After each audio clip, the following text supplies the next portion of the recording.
amigos! Hoje no canal Iniciação Alquímica, vamos ver um resumo narrativo do primeiro capítulo do livro A Chave de Hiram. Esse livro revela vários mistérios da famosa sociedade maçônica. Esperamos que gostem. A Chave Perdida. Uma jornada pelos segredos da maçonaria. O ar pesa como o veludo antigo na biblioteca empoeirada. Suas prateleiras abrigam mais que livros. Guardam sussurros de séculos, ecos de juramentos feitos sob abóbadas ocultas. Seus dedos deslizam sobre a lombada de couro gasto de um volume esquecido. História da maçonaria. Ao abri-lo, um recorte de jornal amarelado escorrega como uma folha morta do outono de 1871. As palavras nele cravam-se em sua mente com a força de um cinzel na pedra bruta.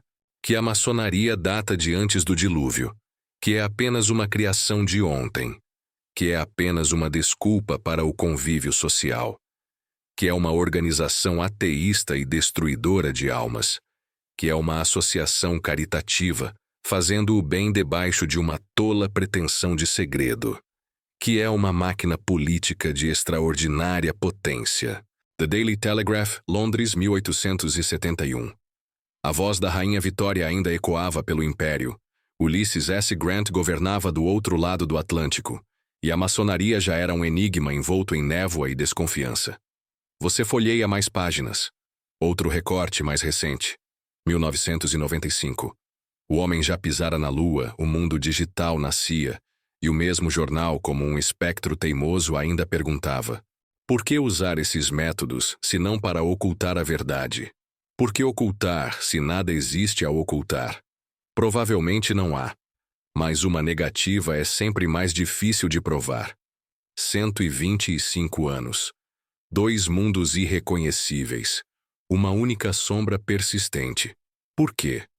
O que realmente acontece atrás das portas fechadas das lojas, sob o compasso e o esquadro? O convite ao mistério está lançado. Prepare-se para cruzar o limiar. A máscara e o espelho. A percepção pública. Imagine Londres vitoriana. Névoa, carruagens, o rufar da Revolução Industrial. Ser um gentleman não bastava. Era preciso pertencer. E a maçonaria, com seu ar de exclusividade e seus segredos sussurrados, era o clube definitivo. Aristocratas, novos, ricos, ávidos por status, profissionais bem-sucedidos, todos buscavam o avental. Rumorava-se que até a própria família real estava entre os irmãos. O povo, claro, só podia especular. O que faziam ali? Por que enrolavam as barras das calças? Por que apertos de mão tão estranhos? Por que os aventais? A imaginação voava, alimentada pela distância e pelo sigilo. Era fácil pintá-los como uma cabala poderosa, manipulando os fios do poder nas sombras.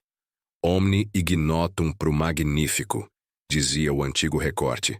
Tudo que é desconhecido parece grandioso. E o desconhecido, quando envolto em ritual, gera medo. Medo que rapidamente vira desprezo. Desprezo que vira ódio. Avance no tempo. Século XX. A maçonaria tenta democratizar-se, abrir-se a todos os homens acima de 21 anos, de bom caráter, que creiam em um Deus. Mas uma olhada rápida nos seus altos escalões ingleses ainda revela duques, lordes, talvez até um príncipe. O fantasma do elitismo persegue, e o mundo lá fora continua perplexo. Por que o segredo persiste? O que justifica rituais que parecem, aos olhos profanos, tão estranhos? Vestir-se com roupas peculiares, recitar textos arcaicos, realizar movimentos simbólicos. Tolo, pensam muitos. Tão tolo que deve esconder algo mais sinistro. A lógica é perversa, mas humana. A desconfiança é uma semente que brota no solo fértil do desconhecido. Os boquirrotos, como dizia o velho artigo, continuam a tagarelar. Ateus, políticos, corruptos, satanistas, ou apenas bons samaritanos com uma queda pelo drama. Adentrando o labirinto, a iniciação. Agora feche os olhos. Você não é mais um observador. Você é o candidato. As trevas, preparação. A ansiedade é um nó na garganta. Você está em um anexo, uma câmara de reflexão. É despido de tudo que é metálico, dinheiro, joias, relógio, símbolos de riqueza e vaidade mundana. Vestem-no com uma túnica branca, larga, simples. Mas não é uma vestimenta de pureza ainda. Sua perna esquerda está exposta até o joelho. O peito esquerdo, descoberto. Um pé calça apenas um chinelo. É uma indumentária de humilhação, de penitência. Lembra de forma inquietante como os hereges eram apresentados à Inquisição antes da confissão. Pior, uma corda áspera, com um nó pesado, é colocada ao redor do seu pescoço. Um cabo de toa, te dizem. O nó de um carrasco. E então, a venda. Trevas absolutas. Você está nu, vulnerável, marcado às cegas. O que vem a seguir? A porta de bronze, grau 1, aprendiz. Guiado por mãos firmes, você ouve o baque metálico de uma espada batendo contra uma grande porta de madeira. Uma voz grave pergunta algo do outro lado. Suas respostas são sussurradas ao seu ouvido.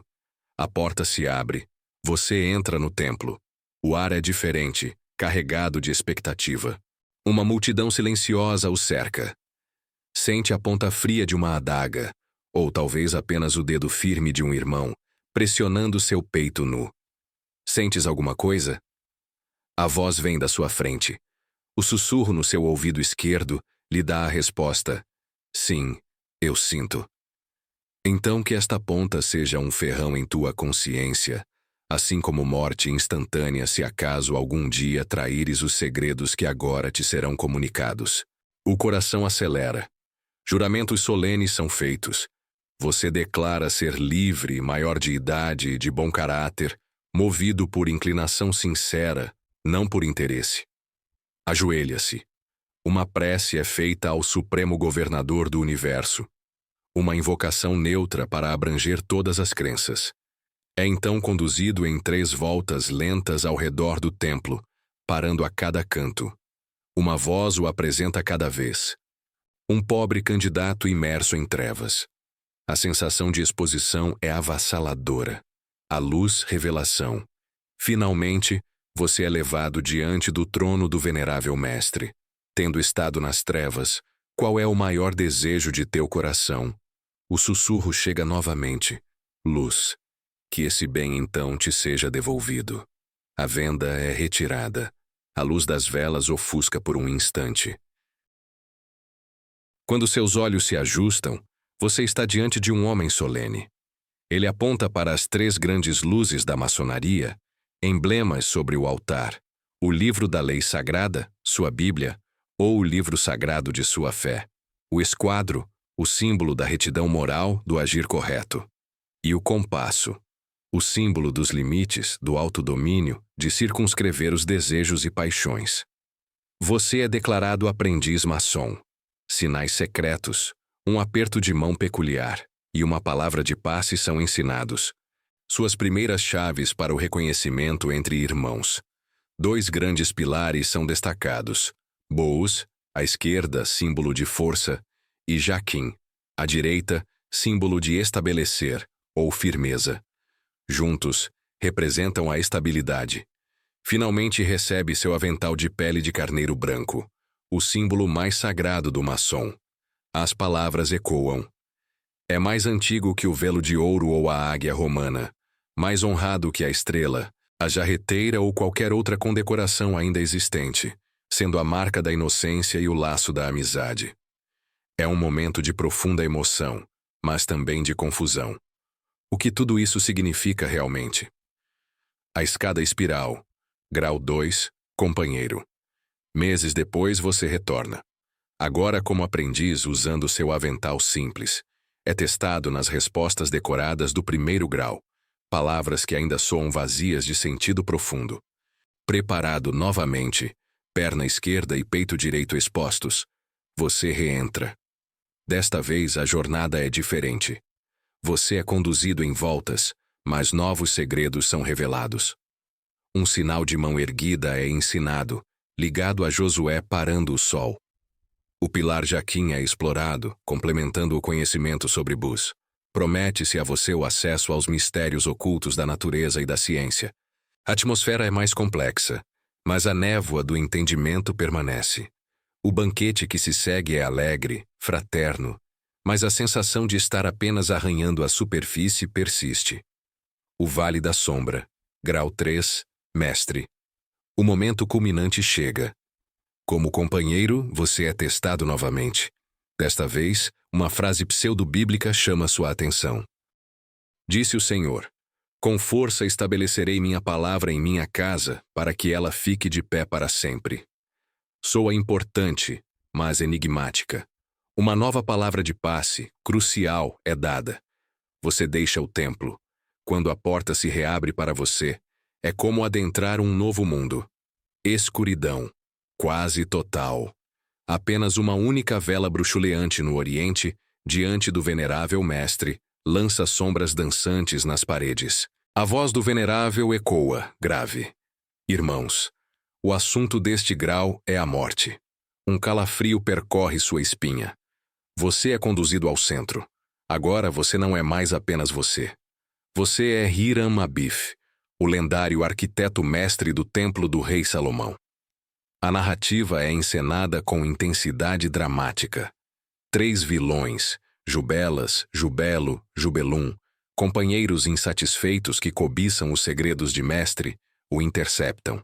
No portão sul, o primeiro exige os segredos. Hiram recusa. Um golpe de régua de chumbo atinge sua têmpora esquerda. Você sente um toque simbólico e é forçado a ajoelhar. Foge, apenas para encontrar o segundo vilão no portão oeste. Nova recusa. Um golpe de prumo na mesma têmpora. Você cai. Mãos invisíveis o seguram, deitando-o de costas no chão frio. Uma mortalha branca é rapidamente colocada sobre você, cobrindo tudo, exceto o alto do seu rosto. Você está na tumba. O drama atinge o clímax. O segundo vigilante tenta erguê-lo com o aperto de mão do aprendiz. Sua mão escorrega. Falha. O primeiro vigilante tenta com o aperto do companheiro. Falha novamente. O silêncio é opressivo. Então, o venerável mestre avança. Resta um terceiro e muito peculiar método, conhecido como a garra do leão ou da águia. Ele segura seu pulso direito com firmeza, os dedos pressionando os tendões, erguendo-o pelos 5 pontos de perfeição. Com um movimento decidido, ele o puxa para cima. Você está de pé, ressuscitado.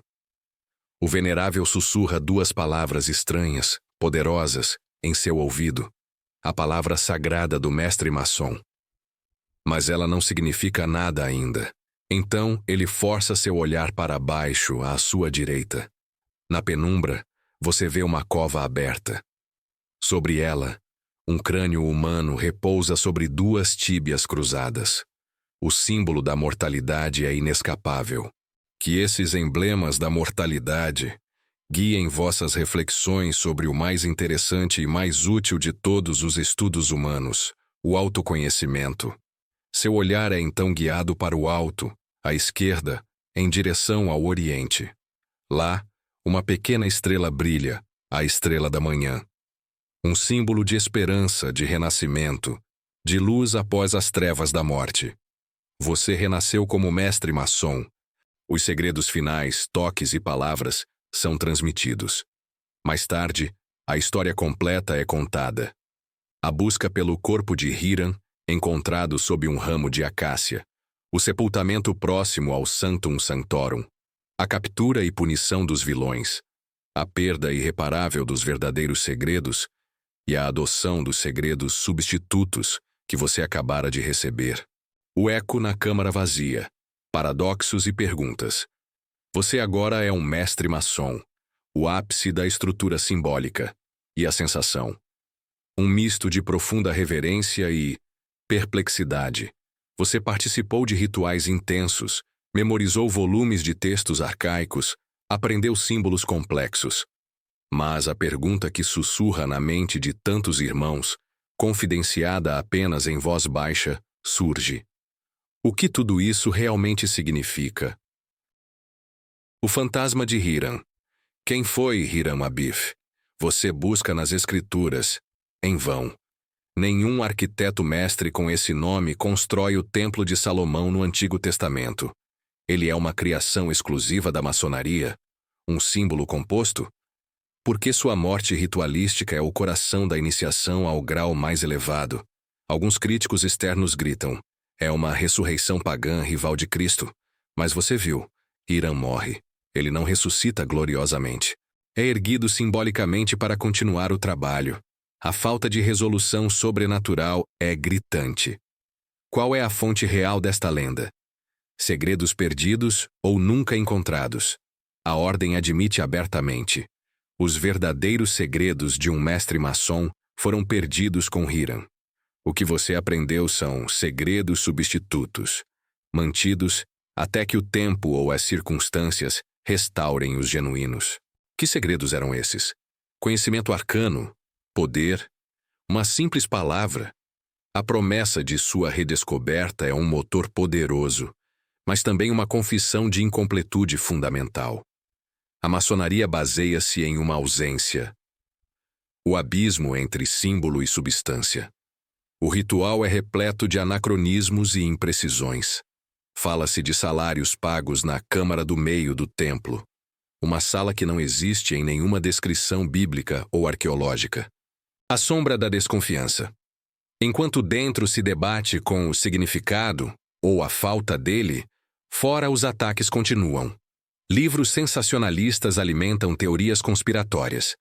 A maçonaria como rede de corrupção, bastião do privilégio, até mesmo praticante de magia negra. A Grande Loja Unida da Inglaterra rebate com firmeza: o dever de um franco-maçom como cidadão está sempre acima de qualquer obrigação que tenha com qualquer outro franco-maçom. Mas o estigma é difícil de erradicar. Apesar do nevoeiro ritualístico e das acusações, uma luz genuína brilha no núcleo da fraternidade. Irmandade universal. Cor, raça, credo político ou religioso são irrelevantes para a filiação. O único requisito absoluto é a crença em um ser superior, um princípio criador, qualquer Deus. Sob o teto da loja, diferenças seculares são deixadas à porta. É uma experiência poderosa de fraternidade humana. A coluna da caridade. A maçonaria é uma força filantrópica colossal.